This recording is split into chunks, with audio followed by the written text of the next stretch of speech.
As promised last week when I did the Canary from Carrie Stevens, I mentioned in the Hilliard book that there's another variant of it. It's called the Canary Custom, and I mentioned that I would be tying that this week. So that is what this fly is. It's essentially the same as the Canary, with the exception there's a tag on it of silver tinsel, but there's no tail. It's not a tinsel body, it's an orange floss body with a tinsel rib. That's the only difference.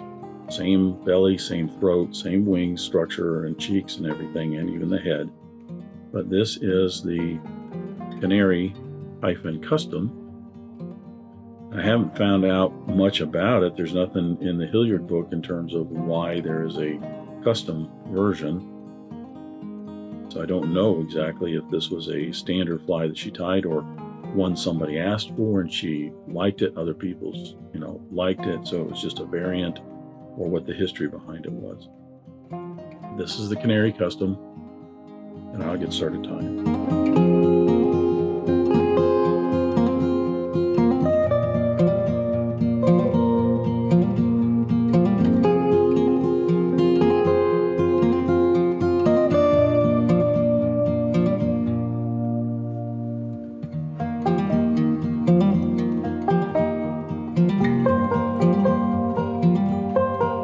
So I'm going to start the Canary with the hook and the vise. This is a Partridge CS15 in a size 4. It's a 9X long streamer hook. I've gone ahead and debarbed the hook already, and I've attached my white thread for the thread base. This is a Danville 3/0 monocord in white.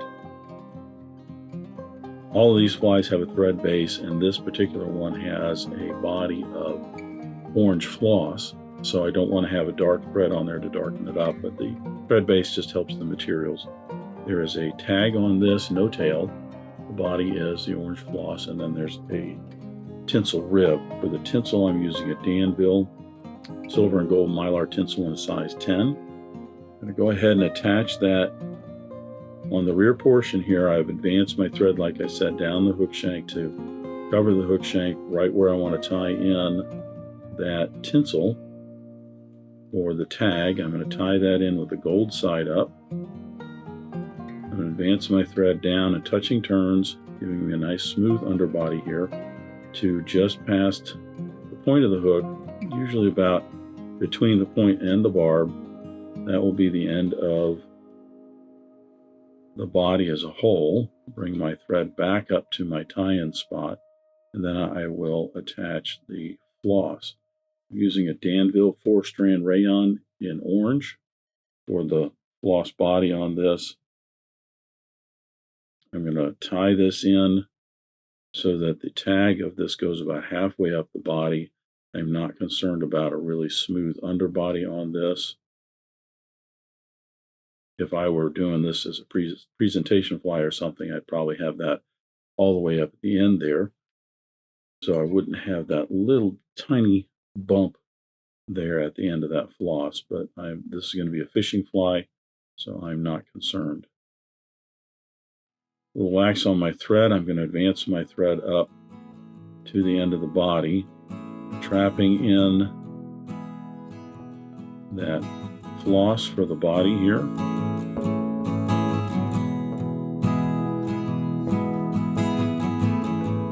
My thread up the end of the body. I am going to go ahead and apply the floss for the body and then the tinsel for the tag and the rib.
tinsel for the tag and the rib in.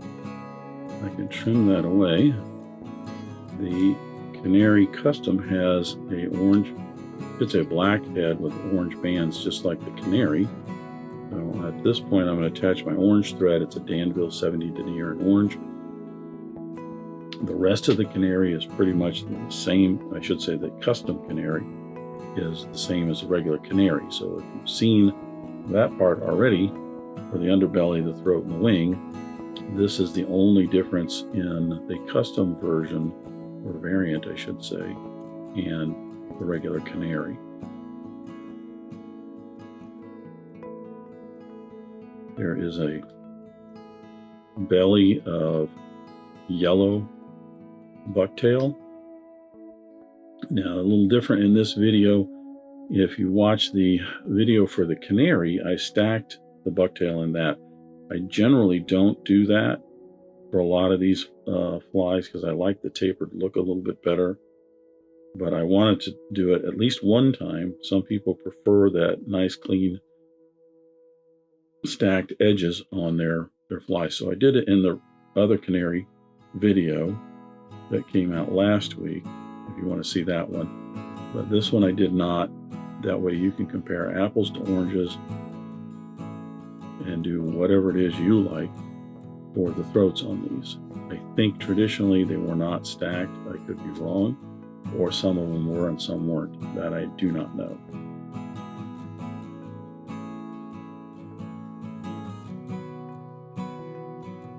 I'll clean up that space after tying the belly in, and I'll put in the throat. The throat is just some yellow hackle. I'm using some yellow Schlappen. I've got 3 clumps I'm going to tie in. You want those about halfway down the body. 1 clump goes underneath, and then 1 on each side in a downward angle.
With my 3 bits of throat tied in, I will clean this up, level it up for a base for our wing.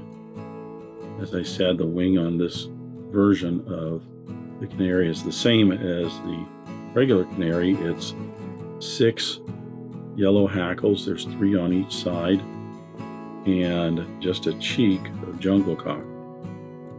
So these are already prepped. I will trim away the extra bits of rachis here. I leave those on because they give you a nice handle while you're prepping these.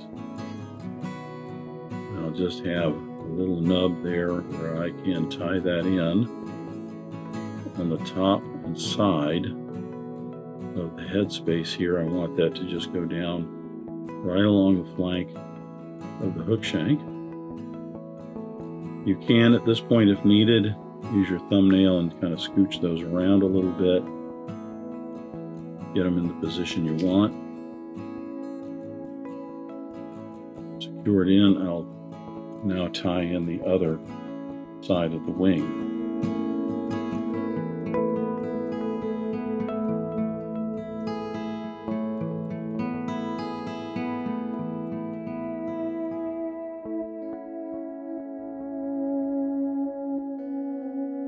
With that secured in and in place, I will smooth all this off, making certain I've got all the butt ends of any material or anything like that that are exposed. They're all wrapped in and covered up. Get the head smooth. And then I will secure the orange thread and I'll put in the black bands. There'll be one black band in the back and one in the front. A little wax on my thread, put in a whip finish to secure the orange thread.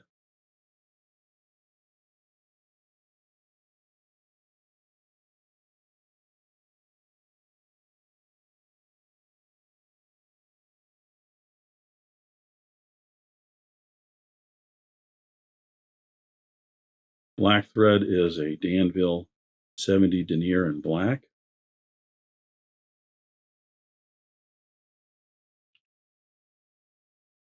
If you're new to these kinds of flies, and this is one of the first that you've seen me tie or seen the videos that I've done, there's the reason I use the orange thread, even though the recipe calls for a black head with an orange band, is if I made the head all black and put the orange on afterward, the orange would darken up.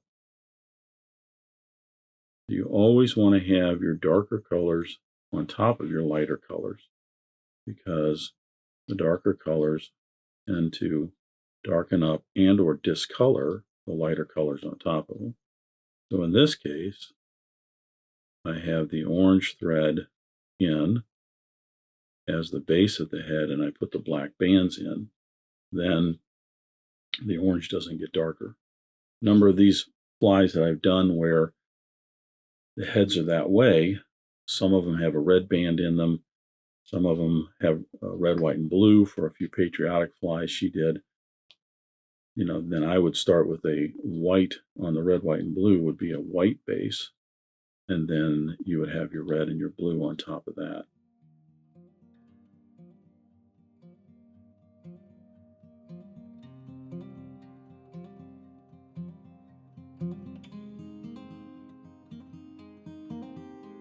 I don't know exactly if that's how Carrie Stevens did hers. The threads that they used at the time were more of a floss that they tied with. It was thicker, and I don't know if it was, she would put the black on and then she would put enough of the orange on so that it didn't get darkened up. That I don't know. Still reading and researching a little bit about that, just to try and find the order of things and what she did, keeping in mind some of the materials that they used back in her day, almost 100 years ago. It was different materials, so they did things in ways that worked with the materials that they had and the outcome that they wanted.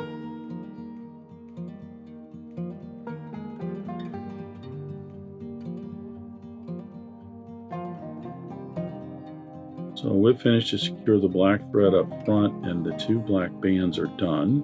I'm going to put some fly-tied head cement on here. This will soak down into those thread wraps to secure those. And then I'll come back and I'll put 2 layers of a clear lacquer on there just to help reinforce and protect those threads a little bit. But there is the Canary Custom. Again, my guess is that it was just a custom variant that was asked for, or she liked to tie, or whatever reason she did tie, and therefore that's why it's custom. But there wasn't anything in the book on it, and I haven't found any details about what makes it, other than the change in the body, but why the custom version. There it is. Thanks for watching today. Thank you for joining me at the Vise today. I hope you learned a new pattern, at least a tip or trick here and there. If you'd like to help Dress Irons, you can like, comment, share, subscribe, all those wonderful things for the video. You can also head out to dressedirons.com, where you can buy flies, tools, stickers, and merch, or you can join a growing community over on Locals at the Dressed Irons Fly Tying Guild. You can also donate to Dressed Irons if you want through the link at the bottom of the description. I thank everybody for their ongoing support, as it really does help the creation of these videos. But what's important is to remember, only fly tying. If you're not having fun, you're doing it wrong.